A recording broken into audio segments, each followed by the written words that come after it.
August 16th council meeting to order. Could everyone please rise for the Pledge of Allegiance and a moment of silence? I pledge allegiance to the flag of the United States of America and to the republic for which it stands, one nation, under God, indivisible, with liberty and justice for all.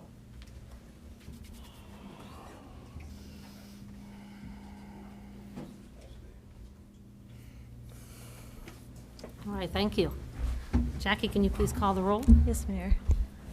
Mayor Evans? Here. Vice Mayor Russell? Mr. Haskins? Here. Mr. Mitchell? Here. Ms. Cooper? Here. Mr. Redmond? Present. Ms. Chamberlain? Here. And do we have a motion to move to excuse Vice Mayor Russell? So moved. Second. Mr. Mitchell? Yes. Ms. Cooper?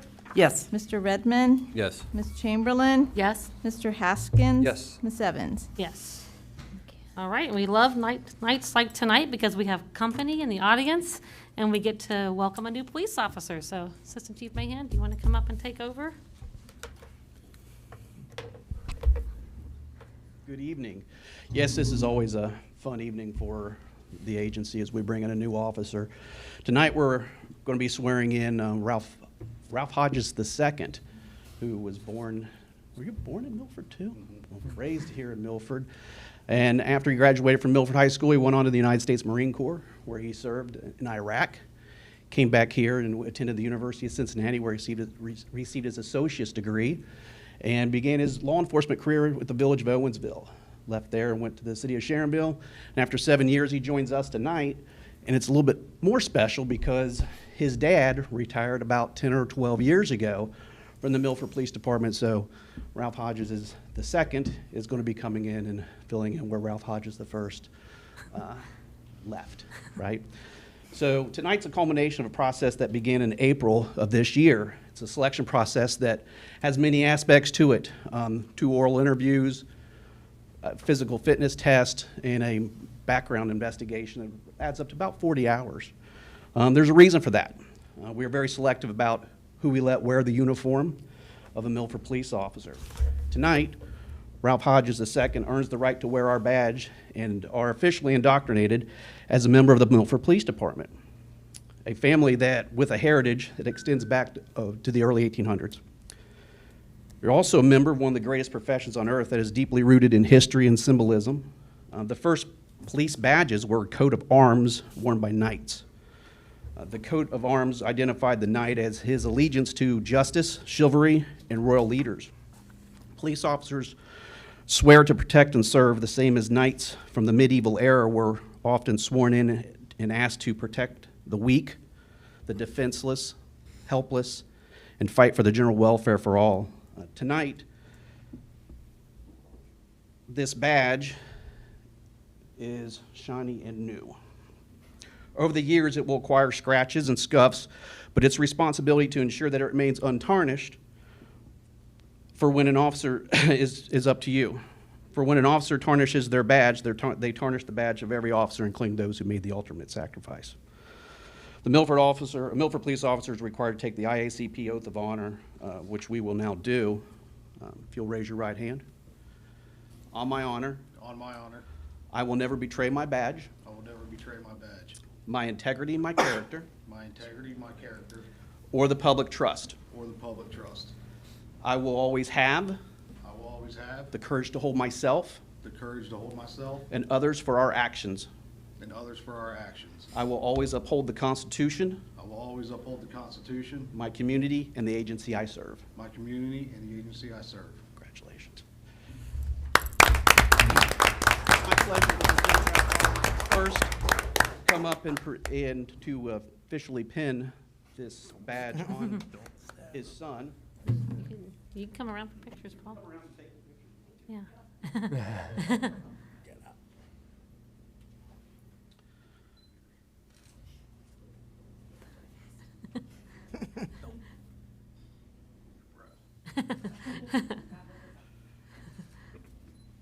The badge is to be worn over the heart for 2 reasons.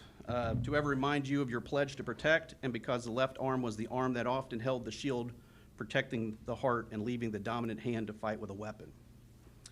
Remember, the name on your badge represents the community you serve. The name on your nameplate represents who raised you. It's your responsibility to represent both with honor and integrity. Next thing I'd like to present to you is our challenge coin.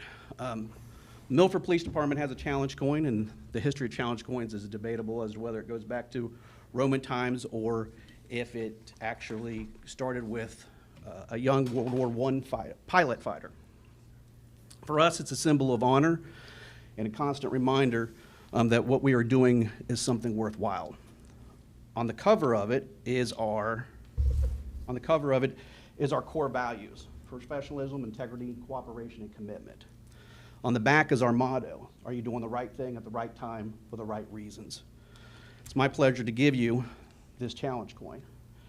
The challenge coin can be carried with you at all times and can be given to a citizen that you feel represents our core values: professionalism, integrity, cooperation, and commitment. Come closing, I remind you that we all stood where you're standing this evening in front of the family, friends, members of Milford Police Department, City Council, and the residents of our community. Like you tonight, we've all sworn an oath. I know that tonight you feel the same immense pride, honor, and sense of accomplishment, as well as the awesome responsibility that's bestowed upon you. This is my charge to you every time you place the badge on your chest for the rest of your career. I hope you'll reflect on feelings you have tonight and remember one of Chief Mills and I's favorite quotes: if you do this properly, there's nothing nobler you will do with your life. Congratulations.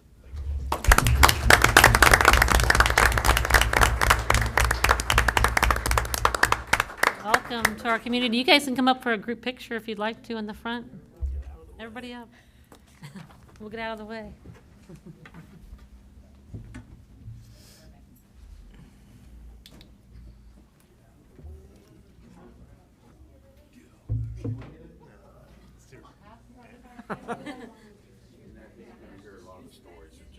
They're all not true.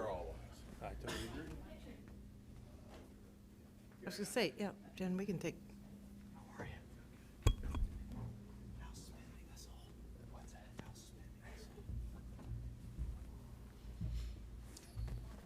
Everybody else will Get everybody in there.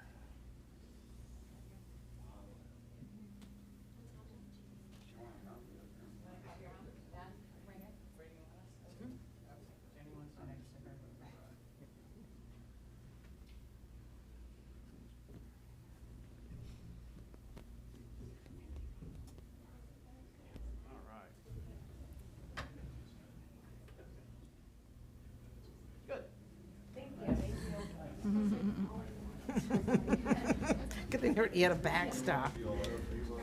Welcome. Yes, that's probably true. Yeah, they knew the little guy. Welcome to Milford. We're glad you are here. That is all I have this evening, All ma'am. right. Thank you. Yeah, you guys go. can head on You can out. go. Congratulations. Okay.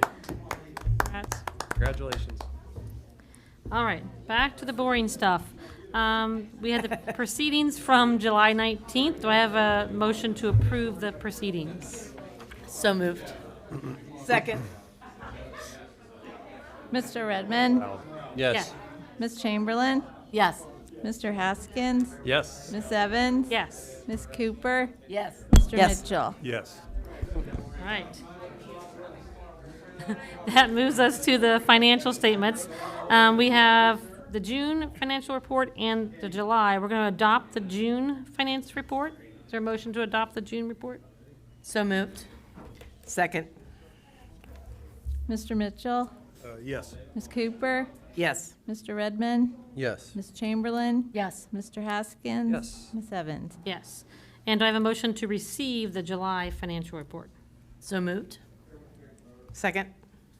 Ms. Evans, Yes. Mr. Haskins. Yes. Ms. Chamberlain, Yes. Mr. Mitchell, Yes. Ms. Cooper, Yes. Mr. Redmond. Yes. All right. That brings us to our public comment section. Anyone from the public wish to make a comment? I don't see anyone, so we'll go on to standing committee reports. Administrative Services report. I sure do. Thank you, Mayor. The Administrative Service Committee met on August 11th. Ms. Russell called the meeting to order at 9 a.m. Present was Sandy Russell, Lisa Evans, and myself. Present also was Staff Finance Director Pat Worthland, Assistant Finance Director Julie Castile, Administrative Associate Taryn Egner, and Executive Assistant Jackie Bain.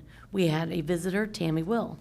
Minutes from the updated July 14th, 2022 Administrative Services Committee meeting was approved by Ms. Russell and myself. Ms. Evans abstained. The first item on the agenda was discussion regarding the debt payoff for real property at 25 Main Street.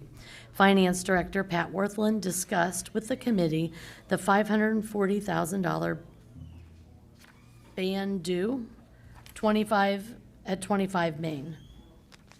In 2020 and 2021, the city issued one-year bond anticipation notes, bans, to finance the $540,000 purchase of the 25 Main building and parking lots. The notes are approaching renewal for a third consecutive year. For now, the city has decided to retain the former Park National Bank property as a parking lot to gauge parking needs associated with the growing social life in the city, particularly considering that the Cincinnati Distilling will be opening very soon and expects daily attendance of 300-plus patrons. Staff suggests that the city satisfy the $540,000 debt obligation in full rather than refinance another year. Rising interest rates, legal fees, and bond fees all eat into the property's return on investment.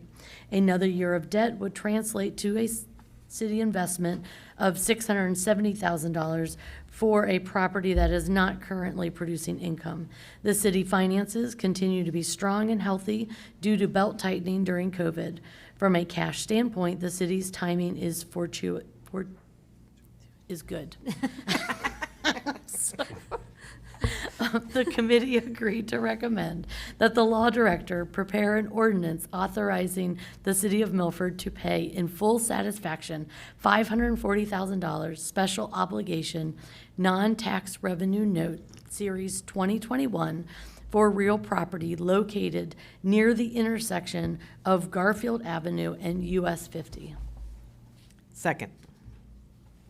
Mr. Redmond, Yes. Ms. Chamberlain, Yes. Ms. Evans, Yes. Mr. Haskins, Yes. Ms. Cooper, Yes. Mr. Mitchell. Yes. Then we discussed rebate of property tax 3K2P LLC, doing business as True Hotel, and also rebate of property tax to Beauty Ridge LLC, doing business as Little Miami Brewing Company. Finance Director Pat Worthland discussed with the committee how the city provides certain incentives to help businesses grow and thrive. The property tax rebate incentive is one such initiative to encourage successful businesses to locate within the city limits. Approximately $38,000 due for True by Hilton and LMBC are due their second half of 2021 property tax rebates, payable the second half 2022 in the amounts of $29,075.21 and $9,009.31 respectively.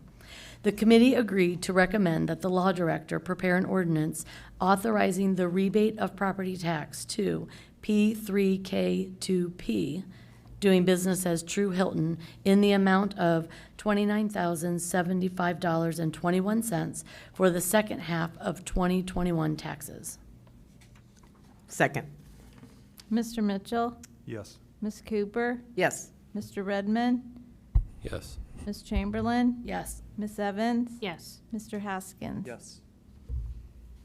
The committee agreed to recommend that the law director prepare an ordinance authorizing the rebate of property tax to Beauty Ridge LLC, DBA Little Miami Brewing Company, in the amount of $9,009.31 for second half 2021 taxes. Second. Ms. Chamberlain, Yes. Mr. Mitchell, Yes. Ms. Cooper, Yes. Mr. Redmond, Yes. Mr. Haskins. Yes. Ms. Evans. Yes. We then went on to discuss an ordinance accepting donation from Kona Ice to the city of Milford for Sparks in the Park. Ms. Worthland discussed a donation from Kona Ice for Sparks in the Park. Kona Ice donated $308.10 to the city for the privilege of operating a shaved ice food truck on the grounds during Sparks in the Park. The donation amounted to 10% Love that. of its sales that evening. The auditor of the state recommends that cities legally accept donations by way of legislation. This, Sorry, finish that sentence before you read the next part. okay, this is to prevent untold donations landing on our doorstep. I think Mr. Manier advised that we just need to do a voice vote, no ordinance. So I don't know if she needs to read that. So do or I not. still need to read that? You, We just need to vote to accept the donation. correct. Need a motion? Okay, so I need a motion to accept the donation. Second. Mr. Mitchell? Yes. Ms. Cooper? Yes. Mr. Redmond? Yes. Ms. Chamberlain? Yes. Mr. Haskins? Yes. Ms. Evans? Yes. Then we went on to talk about Garfield Park playground equipment shade sales. Administrative Associate Taryn Egner reviewed with the committee 3 quotes for the Garfield Park playground shade sales. Quote number 1 from MD Materials Company at $9,903. Quote number 2 from Recreations Outlet Commercial at $9,321. Quoted also $12,321 that included installation. And number 3, GT Shades, $9,561.12. A question whether the $12,321 Garfield playground canopy was in the 2022 budget. If it falls under the 25,000 park improvement categories. This information was previously discussed at budget session when Ted Haskins made the original request. There was also discussion regarding if the equipment can be taken down and stored while not in use to save wear and tear. What type of guarantee comes with the equipment purchase was also questioned. The committee asked Ms. Egner to check into this with Recreations Outlet Commercial and follow up with the committee members prior to the next city council meeting in order for the additional information found to be discussed amongst the committee council members at the August 16th city council meeting. Did everyone see those notes, I guess, about that? Yes. So she did say what, the 10-year warranty, Yes. and they actually recommend not taking Not it to down? remove it, yeah. It's Because better it, for the brackets or whatever. Did you guys discuss other parks that had been requested sunshades before? I know like the Riverside Park down there has been, I mentioned Riverside, and they, Requested. like, some of the equipment at Riverside has like the little plastic canopies, but it's not all covered. For me, that would be next on the list, I think. I was just curious because I know the other citizens have brought up other parks other than the Garfield Park. Right. So I didn't know if you're gonna do it, you could get a price break if you get these people, if you get the companies to do, you know. I doubt it. We also talked about because there's a grant we applied for this, but didn't get. We also talked about maybe reapplying for that grant to do another The other park. ones? Yeah. Thank you. The committee agreed to recommend that the law director prepare an ordinance authorizing the city manager to purchase playground shade sales from Recreations Outlet Commercial at $12,321, with further discussion to be held at the August 16th city council meeting, with additional information to be found regarding equipment guarantee and capable of storing the equipment. This has been provided to the Administrative Services Committee members and council. A second. Second. Mr. Redmond? Yes. Mr. Mitchell? Yes. Mr. Haskins? Yes. Ms. Evans? Yes. Ms. Chamberlain? Yes. Ms. Cooper? Yes. There being no further business, the meeting adjourned at 9:36 a.m. with a motion from Ms. Russell, seconded by myself. All right, thank you, Ms. Chamberlain. There is no police report tonight, so Chief Baird, you are up. Fire and EMS.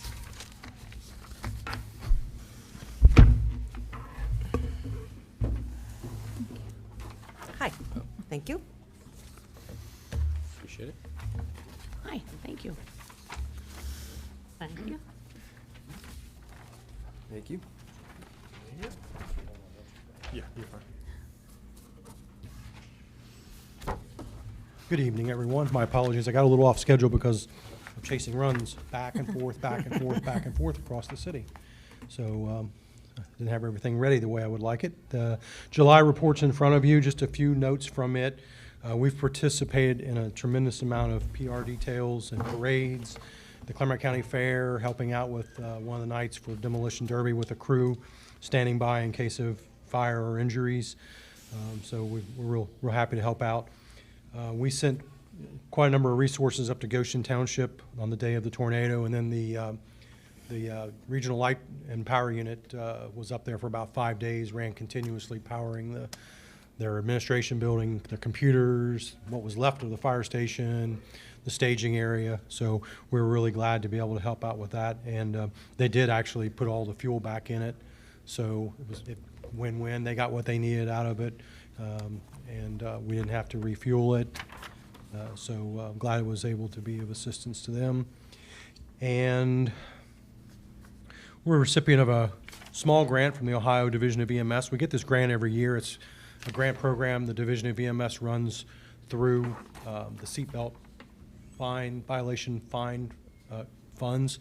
And they made very clear that because there were so many less seatbelt tickets written during the COVID period, that fund was diminished greatly. So the grants were a little bit smaller than they usually are. But with that said, we'll take the $600 that we were given, and that's to purchase EMS equipment and EMS training. So we're grateful for that. We also applied for the remaining balance of about $5,000. I guess it was almost $6,000 for a grant through the Bureau of Workers' Compensation that provides firefighter gloves and firefighter protective hoods that are particulate limiting, which means that they help to keep a lot of the nasty stuff that's in the smoke away from the skin, which has been proven very clearly to be one of the contributing causes to firefighter cancer deaths in our industry. And so that has a local match of about $800, and I think the club is going to cover that local match, so it should not cost the department anything to pick up that equipment if we are successful. And we had benefited from that about 3 years ago, so this was kind of the remaining balance in that grant account for us. So I'm hopeful that we can pick up that equipment to replace some obsolete equipment, and also provide some of the new people with new equipment. And speaking of new people, and I'll close with that, we ran a recruit class about a month ago or so. We had hired 4 new part-time employees, and then also we had several existing employees and cadets that were moving up to part-time status. So we ran a week-long recruit class to orient them, to bring them up to speed. Previously, we have done orientation kind of on the honor system. We have a book, and we have our employees each take a part of it and do mentoring related to whatever section they were assigned. And so we copied something that many other departments have done, and actually brought them in for a solid week and got them started. And I really believe that's probably the direction we'll continue to go. It just got them so much more of a jump start. So we're glad to have those part-time employees. They've been hard to find, and glad to have them. They're all up and running currently, so we're glad for that. Any questions for us? All right, thank No, you. Thank Appreciate your time. you. Thank Thanks you for very your much. report. All right, that brings us to council comments. I have a couple not sad things, I guess. Well, if everyone knows that Mr. Manier is retiring, so we have been searching for a new law director, law firm. If you should have in front of you the orange folder that has the 3 responses to the RFP.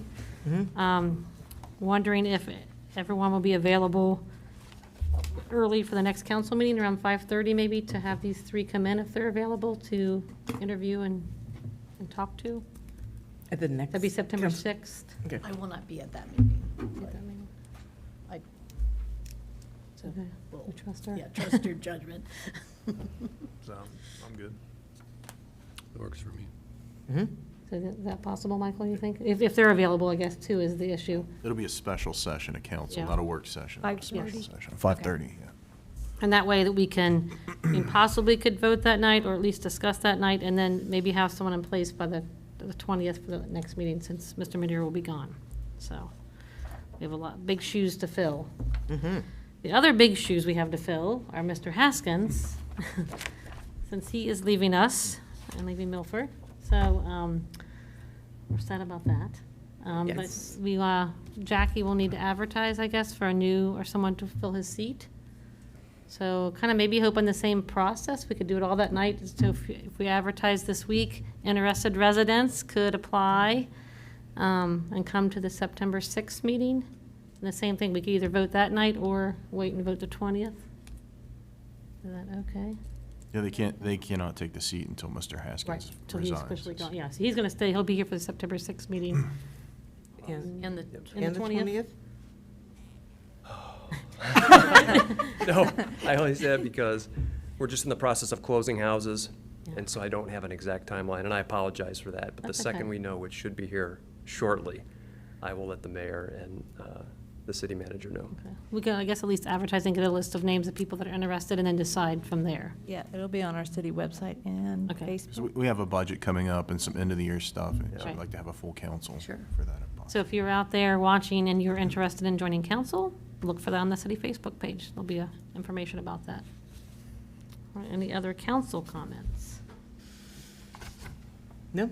All right, that takes us to ordinances and resolutions. Mr. Doss. Yes, ordinance 22-162, an ordinance authorizing the payment in full satisfaction, the $540,000 special obligation non-tax revenue note, Series 2021, for real property located near the intersection of Garfield Avenue and US Route 50 in the city of Milford, Ohio. Now therefore be it ordained by the Council of the Municipality of Milford, Ohio, Section 1, the Council of the City of Milford hereby authorizes the city finance director to pay in full satisfaction the $540,000 special obligation non-tax revenue note, Series 2021, for the real property located near the intersection of Garfield Avenue and US Route 50. Section 2, pursuant to in accordance with Section 12.05 of the Milford City Charter, this ordinance shall become effective immediately upon its passage by City Council. Motion to suspend the rules and read by title only. Second? Ms. Evans? Yes. Mr. Haskins? Yes. Ms. Chamberlain? Yes. Mr. Redmond? Yes. Ms. Cooper? Yes. Mr. Mitchell? Yes. Ordinance 22-162, an ordinance authorizing the payment in full satisfaction for the $540,000 special obligation non-tax revenue note, Series 2021, for real property located near the intersection of Garfield Avenue and US Route 50 in the city of Milford, Ohio. Motion to adopt. Second? Ms. Cooper? Yes. Mr. Mitchell? Yes. Ms. Evans? Yes. Ms. Chamberlain? Yes. Mr. Redmond? Yes. Mr. Haskins? Yes. Ordinance 22-163, an ordinance authorizing the rebate of property tax to P3K2P DBA True Hotel. Now therefore be it ordained by the Council of the Municipality of Milford, Ohio, Section 1, the Council of the City of Milford authorizes the City Finance Director to issue a rebate of property taxes to P3K2P DBA True Hotel in the amount of $29,075.21 for the second half of 2021 taxes in accordance and pursuant to the Tax Rebate Incentive Program Agreement passed and adopted by City Council in Ordinance 2020-45 on September 1st, 2020. Section 2, pursuant to in accordance with Section 12.05 of the Milford City Charter, this ordinance shall become effective immediately upon its passage by City Council. Motion to suspend the rules and read by title only. Second? Mr. Mitchell? Yes. Ms. Cooper? Yes. Mr. Redmond? Yes. Ms. Chamberlain? Yes. Mr. Haskins? Yes. Ms. Evans? Yes. Ordinance 22-163, an ordinance authorizing the rebate of property tax to P3K2P DBA True Hotel. Motion to adopt. Second? Ms. Evans? Yes. Mr. Haskins? Yes. Ms. Chamberlain? Yes. Mr. Mitchell? Yes. Ms. Cooper? Yes. Mr. Redmond? Yes.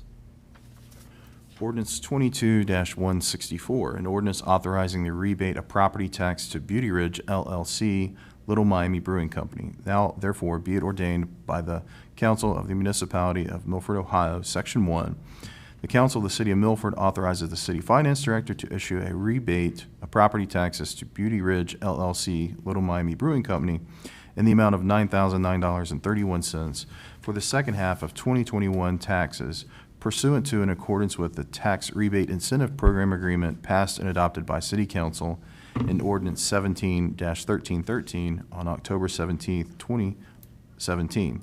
Section 2, pursuant to, in accordance with Section 12.05 of the Milford City Charter, this ordinance shall become effective immediately upon its passage by City Council. Motion to suspend the rules and read by title only. Second. Mr. Redmond, Yes. Mr. Mitchell, Yes. Ms. Cooper, Yes. Mr. Haskins. Yes. Ms. Evans. Yes. Ms. Chamberlain. Yes. Ordinance 2064, an ordinance a property tax LLC, Little Motion to adopt. Second. Mr. Mitchell, Yes. Ms. Cooper, Yes. Mr. Redmond, Yes. Ms. Chamberlain, Yes. Mr. Haskins. Yes. Ms. Evans. Yes. Ordinance 22-165, an ordinance authorizing the purchase of playground shade sales for the Garfield Park Playground. Now, therefore, be it ordained by the Council of the Municipality of Milford, Ohio, Section 1, the Council of the City of Milford hereby authorizes the purchase of playground shade sales for the Garfield Park Playground from recreational outlet commercial for the purchase price of $12,321. Section 2, pursuant to, in accordance with Section 12.05 of the Milford City Charter, this ordinance shall become effective immediately upon its passage by City Council. Motion to suspend the rules and read by title only. Second. Mr. Haskins. Yes. Ms. Chamberlain, Yes. Mr. Redmond, Yes. Mr. Mitchell, Yes. Ms. Cooper, Yes. Ms. Evans. Yes. Ordinance 22-165, an ordinance authorizing the purchase of playground shade sales for the Garfield Park Playground. Motion to adopt. Second. Mr. Haskins. Yes. Ms. Evans. Yes. Mr. Mitchell, Yes. Mr. Redmond, Yes. Ms. Chamberlain, Yes. Ms. Cooper. Yes. All right. So I don't think we have any old business, so do we have a motion to adjourn? So moved. No one wants to leave? Second.